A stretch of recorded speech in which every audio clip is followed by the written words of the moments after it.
Now that aiming works, this episode adds everything needed for real firing. We build the fire input, create a FirePoint on the weapon, set up the firing montage, add sound at the muzzle, and create a clean camera-based line trace so your shots hit where you expect. We'll finish with a temporary crosshair for testing. Let's get started. Now we are going to set up the input that triggers our shooting system. Open your content drawer and go to the input folder. Inside this folder, you will see a subfolder called Actions. Open it. Right-click in the empty space, go to the Input category, and choose Input Action. Name this new action IA Fire. Open the IA Fire asset. In the Details panel, make sure the value type is set to Digital. Digital means it is a simple on or off state, which is exactly what we need for firing a weapon. After that, go back one step until you see the input folder again. Open the asset named IMC Default. This is your main input mapping context. Inside the mapping section, click the Add button to create a new entry. Select IA Fire as the action for this row. For the key binding, choose the left mouse button. At this point, the project now has a dedicated fire action, and Unreal Engine knows that pressing the left mouse button will trigger it. In the next steps, we will connect this action to the line trace and weapon logic so the character can actually shoot. Alright, before we wire up any shooting logic, we first need to create the FirePoint on our weapon. This FirePoint will be the exact location where our line trace starts, and later on it will also become the spawn point for projectiles, muzzle flashes, and any other effects. To set this up, open the content drawer, go to the third person folder, then open the Blueprints folder and load the blueprint named BP Third Person Character. Right now, the weapon is hidden, which makes it difficult to attach anything to it, so let us make it visible for a moment. Click on the rifle inside the Components panel, search for Visibility in the Details, and enable it.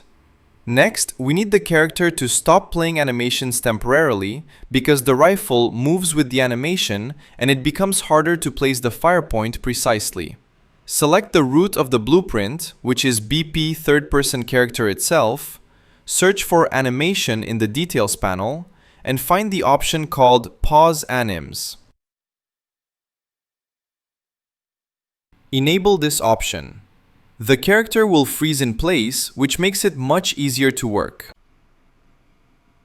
Now click back on the rifle component in the components list. Press the Add button and search for Sphere. Add a sphere component. This sphere is only a helper. We will make it invisible later. You can also use an arrow component if you prefer.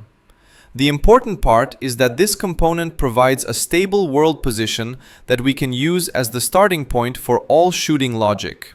This includes the line trace itself, and later on it can also serve as the location for muzzle flashes or projectile spawning. With the sphere selected, go to its transform settings.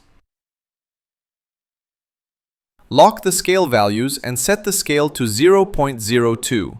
This keeps it very small and easier to position. Now we need to move this FirePoint to the correct place. Use the Move tool and position the sphere slightly in front of the rifle muzzle. Leave a little space in front of the weapon so that the line trace does not start inside the geometry. Take your time and adjust it until it looks correct.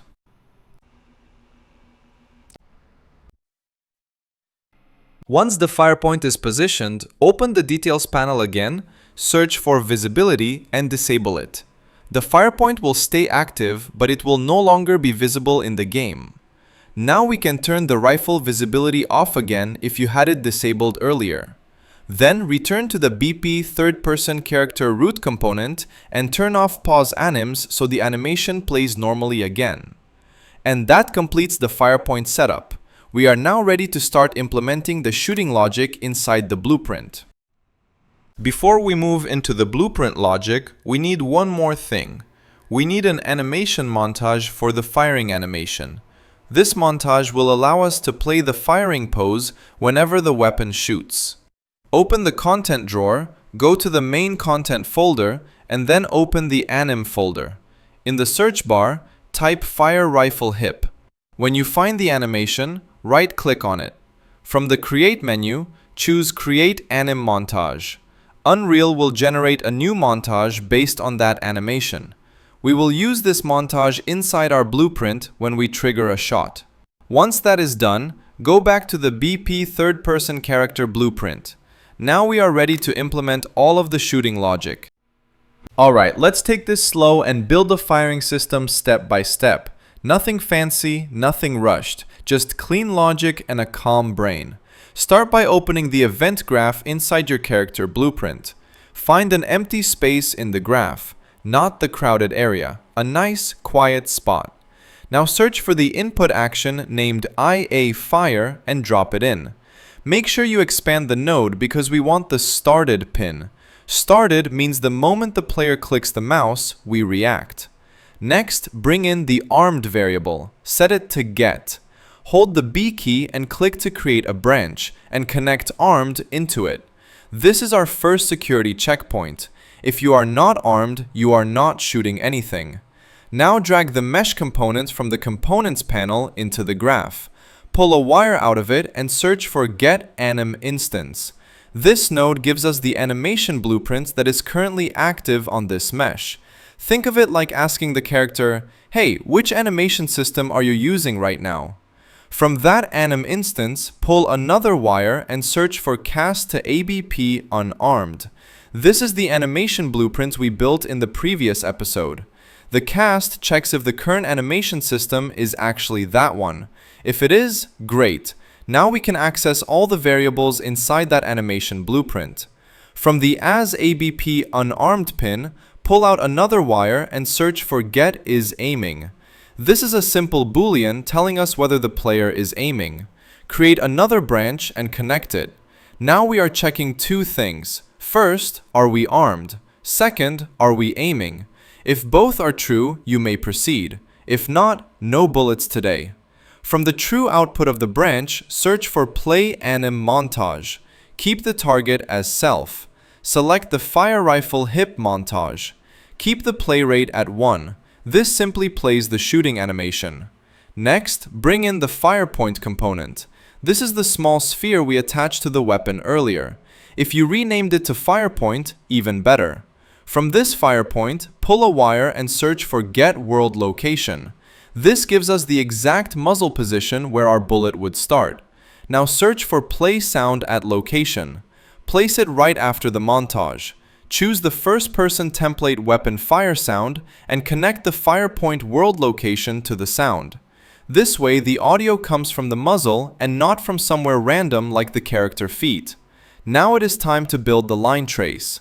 Create a new variable named gun range and set it to float. Compile the blueprint so you can set the default value. Set it to 20,000. This is how far our gun can shoot. Unless you want something insane like infinite range, this is enough. Now drag and drop the aiming camera into the graph. From it, get the world location and the forward vector. These tell us exactly where the player is looking. Drop a line trace by channel node into the graph. Connect it to the Play Sound at Location node. For the start input, connect the world location of the aiming camera. This means the bullet comes straight from the camera view. Much more accurate. For the endpoint, pull a wire from the camera world location and search for Add. Then pull a wire from the forward vector and search for Multiply. Multiply the forward vector by the gun range. This basically says, take the direction we are looking and push it far into the distance. Connect that multiplied result into the Add node. Connect the output of the Add node into the end input of the line trace. Now configure debug settings. Set Draw Debug Type to For Duration. Set the draw time to 5 seconds. This will draw the trace in the world so you can actually see it and check if it is correct. Also make sure Ignore Self is checked. We do not want to shoot ourselves. This completes the entire firing system. We play the firing animation, we play the weapon sound, and we shoot a line trace exactly where the camera is looking. Before we test the firing system, let's quickly set up a temporary crosshair so we can see exactly where we are shooting. We'll improve it in the upcoming episodes. Alright, before we hit play and start blasting everything in the map, we need a super simple temporary crosshair. Nothing fancy, nothing permanent. Just something that helps us aim while we finish the rest of the weapon system.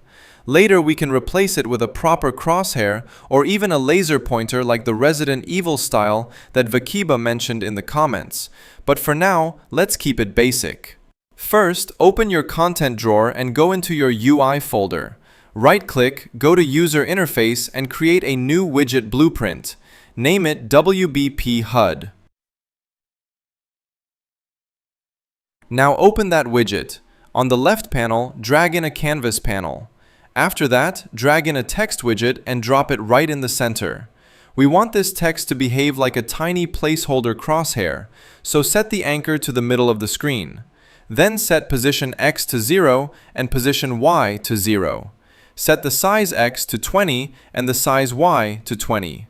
For alignment, set both X and Y to 0.5 so it stays perfectly centered. Enable size to content. Inside the content field, just type a plus sign, literally just the plus symbol. This will act as our temporary crosshair. Open the font options and set the size to 18 if it isn't already. That is basically it.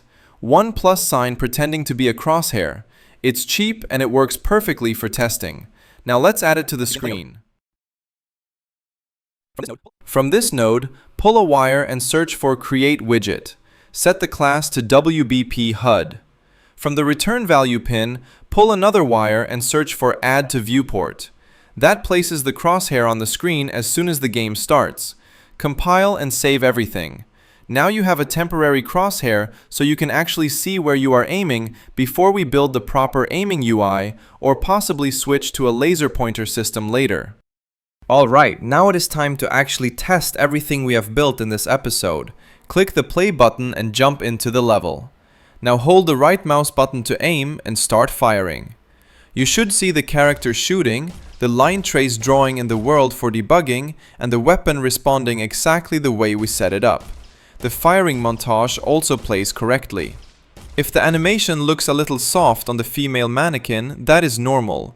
This model does not exaggerate recoil as much. If you want to feel the fire animation more clearly, switch to the male mannequin and it will look stronger. The important thing is that the entire firing system is now working. Input, animation, sound, line trace, everything. What is coming next? We will add a proper laser point so aiming feels more grounded, and we will build a full reload system with magazine logic. After that, we will finish the weapon series and move into our next big topic, which is the modular health system. This will include destruction, breakable objects, and a reusable health component that works on anything in the game. You will be able to apply it to the player, to enemies, to props, to doors, to robots, anything you want without recreating the system from scratch. Once that is complete, we will go into advanced AI using behavior trees. If you enjoyed this tutorial and want to see all of these systems and more, make sure you like, subscribe and support the channel. It really helps keep these deep technical series going. I will see you in the next one.